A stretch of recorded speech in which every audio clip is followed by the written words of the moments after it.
Pull back, push your hand on this, and pull, toe. Hello everybody, welcome back to The Modern Fly Fisher. Thank you for joining me today. I wanted to go over a couple things really quick, but first, I wanted to officially thank my buddy Luke, who made that intro for me, that green screen intro where it says Modern Fly Fisher, this one.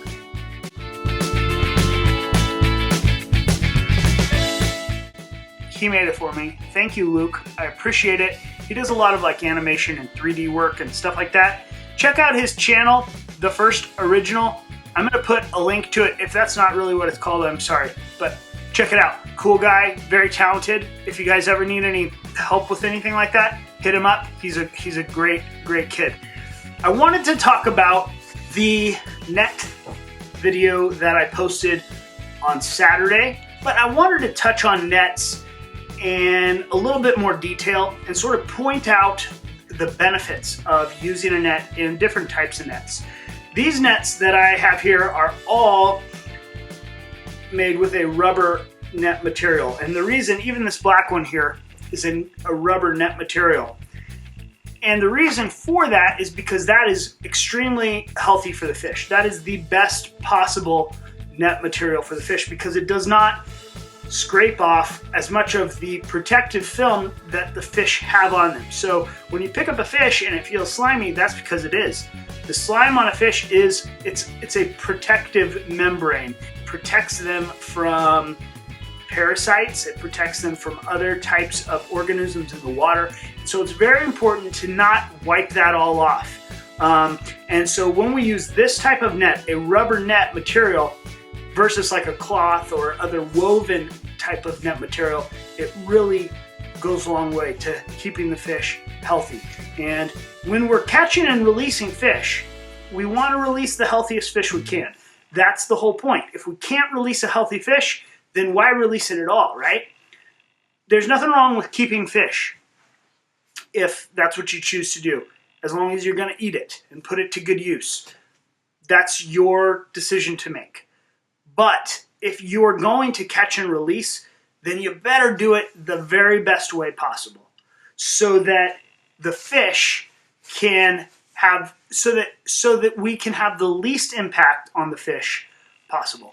And that's what these rubber net materials really do well. And basically all of the high-end net makers will all use a net material just like that. In fact, they use these same net bags. The high-end net makers, Bitterroot, Streamwalker, Rising, Fish Pond, Brodin, there are others. Okay, all of the best net makers in the industry all use this exact same net bag, and that's because this is the lightest and best one. But there are other less expensive net bags that are made of a similar rubber material that do the same thing. And you can get nets for about $35 that will protect the fish really well. I'm going to put a link to one down in the description so you can see what I'm talking about. So going on that topic of protecting fish and keeping them healthy, I want to just share a few points, a few tips for healthy catch and release practice, okay? Let's sustain that fish population. If we're not going to keep it and eat it, then let's let it go and let's not harm it. And so the first thing that I want to stress is never, ever, ever beach a fish. There's no reason to do it. That's what nets are made for. You don't have to beach a fish. If you beach a fish, then keep it and eat it because the chances are you're going to hurt that fish in some way when you're beaching it, okay? The next thing to remember is to use a net that will hold the species of fish that you're fishing for. When I'm fishing for brook trout, this net will work just fine, okay? But when I'm fishing for steelhead, this net will do me absolutely no good. So I have to have a steelhead size net. And even for steelhead, this net right here is like minimal, okay? It works really well for big trout. This is a perfect net for big trout, and this is like a short-handled version of a boat net that I use for when I'm wade fishing and targeting bigger fish. But there are different size nets and they're made for different things. Of course, you could always carry a bigger net and then you would always be ready for whatever you catch. That's a good idea.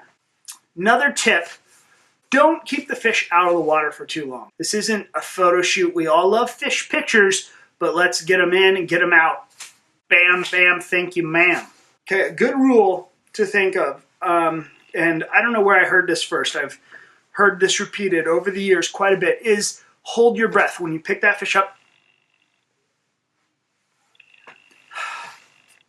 And what that'll do is that'll help you remember, I need to keep this thing going because I need to get that fish back in the water where it can breathe. And that's a really good rule. Another good rule to go by is like 10 seconds tops.